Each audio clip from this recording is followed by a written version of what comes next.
नमस्कार दोस्तों, लक्ष्मी ज्ञान साधना चैनल में आपका स्वागत है।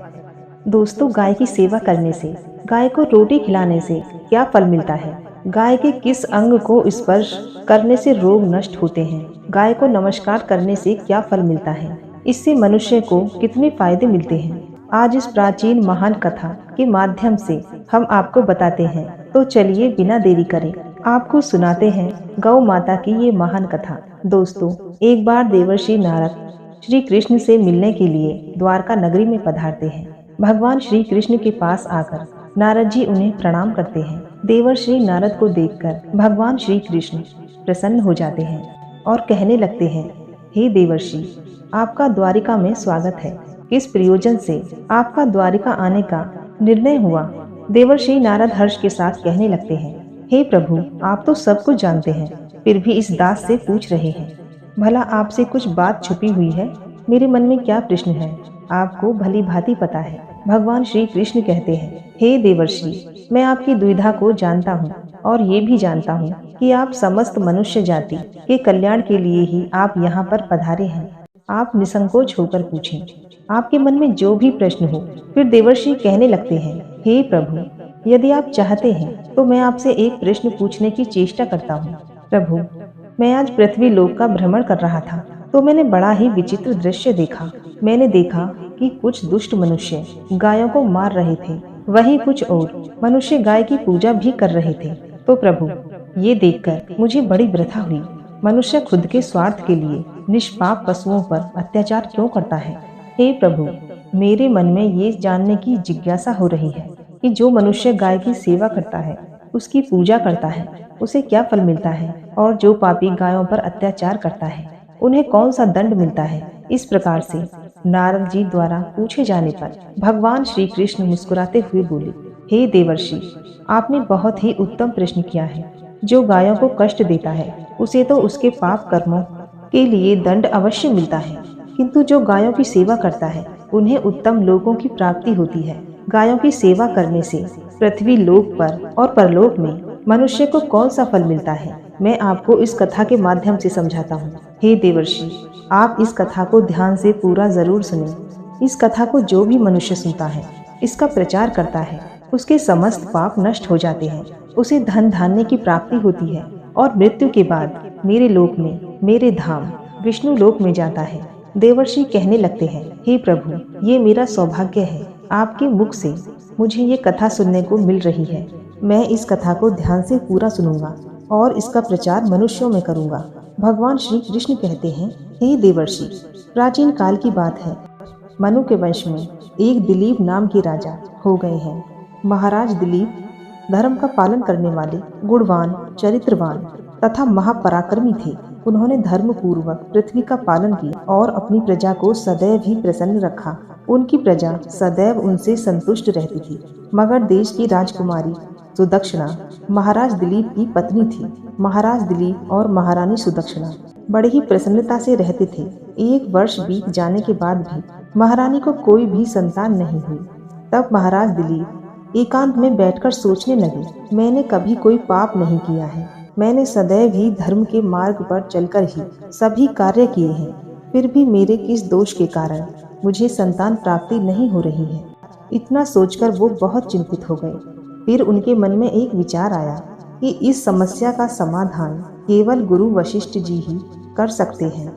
वो ही मुझे मेरे दोष के बारे में बताएंगे और संतान प्राप्ति के लिए कोई उपाय बताएंगे। इतना सोचकर महाराज दिलीप अपनी पत्नी के साथ वशिष्ठ जी के आश्रम पर पहुंच गए। आश्रम पर वशिष्ठ जी नित्य कर्म और ध्यान आदि से निवृत्त होकर अपनी पत्नी के साथ बैठे थे। उसी समय महाराज दिलीप अपनी रानी के साथ उनके पास जाते हैं और उनका दर्शन करते हैं। वशिष्ठ जी ने महाराज दिलीप का स्वागत किया और उनकी पत्नी ने रानी का स्वागत किया और उनका कुशल मंगल पूछते हुए उन्हें आशीर्वाद दिया। वशिष्ठ जी महाराज दिलीप से कहने लगे, हे राजा, सब कुशल मंगल तो है ना? आज अचानक आपका और रानी का मेरी कुटिया में पधारने का क्या प्रयोजन है? इस कारण से एक महान सम्राट को अपना राजपाट छोड़कर इस वन में आना पड़ा। कुल के सभी राजा महाराज पुत्र उत्पन्न करके उन्हें अपना राज्य सौंपकर तपस्या करने के लिए वन में आते हैं, किंतु आप अभी भी जवान हैं आपने अभी अभी राज्य का कारोबार संभाला है, आपने अभी तक पुत्र भी उत्पन्न नहीं किया है, फिर आप ऐसे अपना राजपाट छोड़कर वन में क्यों चले आए? ये आप जैसे महान सम्राट को शोभा नहीं देता है। फिर महाराज दिलीप कहते हैं, हे महर्षि, मैं आपके यहाँ तपस्या करने के लिए नहीं आया हूँ। गुरुदेव, मैं आपके पास सहायता मांगने के उद्देश्य से आया हूँ। आप मेरी सहायता कीजिए, मैं बहुत दुख में हूँ। फिर महर्षि अगस्त्य कहते हैं, हे राजा, आपके जैसे महान सम्राट को भला इस बात की सहायता चाहिए। आप तो स्वयं सभी की रक्षा करते हैं। महाराज दिलीप कहते हैं, हे गुरुदेव, मैं आपके पास ये जानने के लिए आया हूँ कि किस दोष के कारण मुझे अभी तक पुत्र की प्राप्ति नहीं हुई है। कृपया आप अपनी दिव्य शक्ति से जानकर मुझे मेरा दोष बताइए और उस दोष के निवारण के लिए उपाय भी अवश्य बताइए। पुत्र के बिना मेरा जीवन व्यर्थ हो जाएगा, मुझे मुक्ति नहीं मिलेगी। तब महर्षि अगस्त्य कहते हैं, हे राजा, ये तो आश्चर्य की बात है, मैं अवश्य आपकी सहायता करूंगा। फिर महर्षि अगस्त्य अपनी दिव्य दृष्टि से राजा के भूतकाल को देखने लगते हैं तो उन्हें राजा की एक भूल के बारे में पता चलता है। महर्षि अगस्त्य राजा से कहते हैं, हे राजा, आपसे एक बड़ी भूल हुई है जिसका आपको ज्ञान नहीं है। जब आप इंद्रलोक में देवराज से मिलकर लौट रहे थे, तब मार्ग में कल्प वृक्ष के नीचे खड़ी गाय और उसके बछड़े को आपने दुर्लक्ष्य कर दिया था।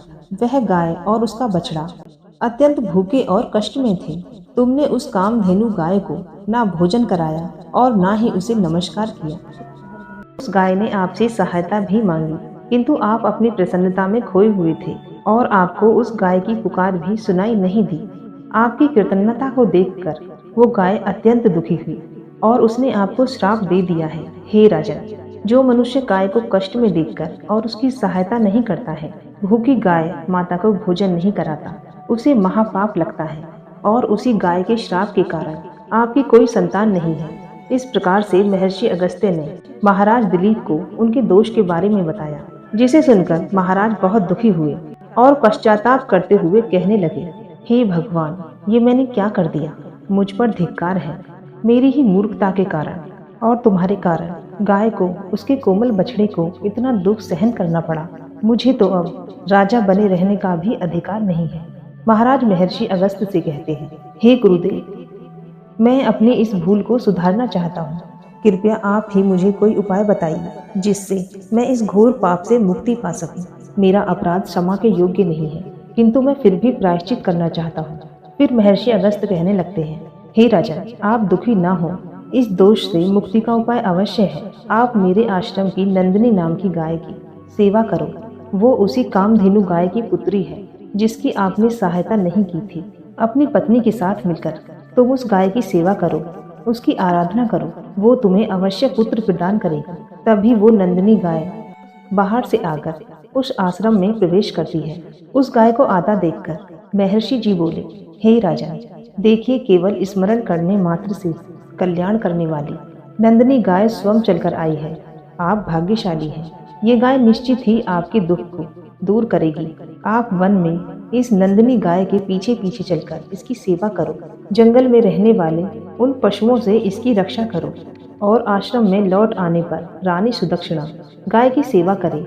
इससे प्रसन्न होकर ये गाय निश्चित ही तुम्हें पुत्र प्रदान करेगी। फिर महाराज दिलीप ने ऐसा ही करने का वचन दिया और फिर दूसरे दिन सुबह महारानी ने गाय की पूजा की और महाराज उस गाय को चराने के लिए वन में ले गए।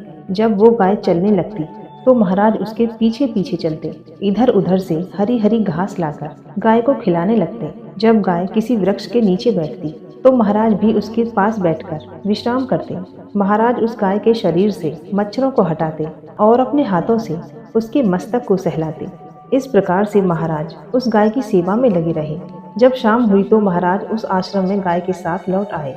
आश्रम में पहुंचते ही उस गाय ने अपने खुरों से महाराज के ऊपर धूल उड़ाई, जिससे महाराज का शरीर पवित्र हो गया और उसके सभी पाप नष्ट हो गए।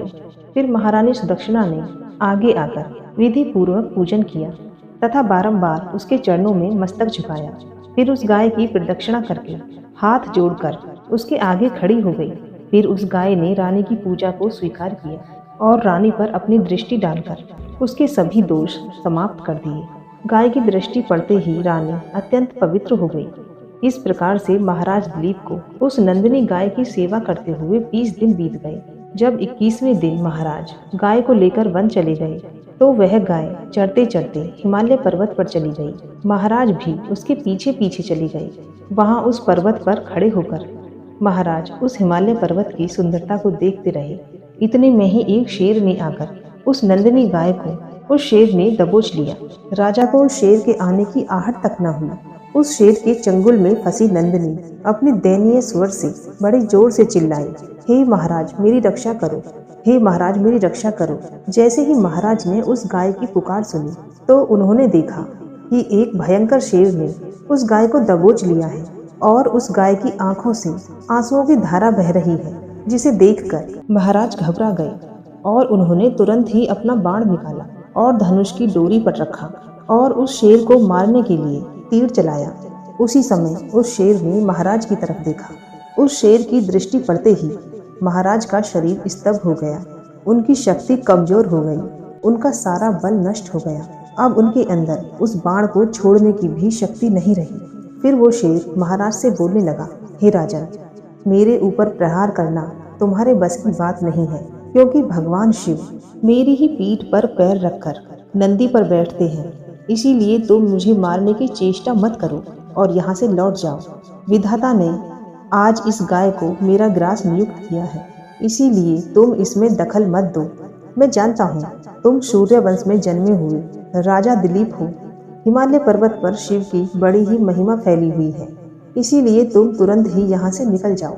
फिर महाराज बोलने लगे, हे मृगराज, कृपया आप इस गाय को ना मारो। महर्षि वशिष्ठ की संपूर्ण मनोरथ को पूर्ण करने वाली नंदिनी गाय है। इसकी हत्या करने पर तुम्हें महापाप लगेगा। गुरुदेव ने मुझे इस गाय की रक्षा और सेवा करने के लिए दी है। इस गाय का एक बछड़ा भी है जो इसके आने की राह देख रहा है। मैं इस गाय को मरने के लिए छोड़कर नहीं जा सकता। तुम भगवान शिव के सेवक हो, इसलिए तुम्हारे हाथ से इस गाय को छुड़ाना असंभव है। इसीलिए हे मृगराज, मेरी आपसे विनती है कि आप इस गाय को जीवन दान दो।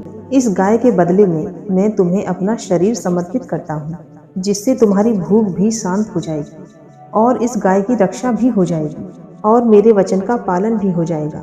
साथ ही गौ रक्षा के लिए प्राण भी त्यागने से मुझे उत्तम गति की प्राप्ति होगी।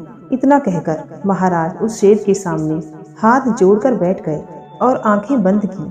फिर अचानक से उस राजा के कानों में कुछ स्वर पड़े, बेटा उठो, मैं तुम्हारी सेवा से अत्यंत प्रसन्न हूँ। ये सुनकर महाराज उठ खड़े हुए और उन्होंने अपने सामने उस गाय को देखा और वो शेर कहीं दिखाई नहीं दे रहा था।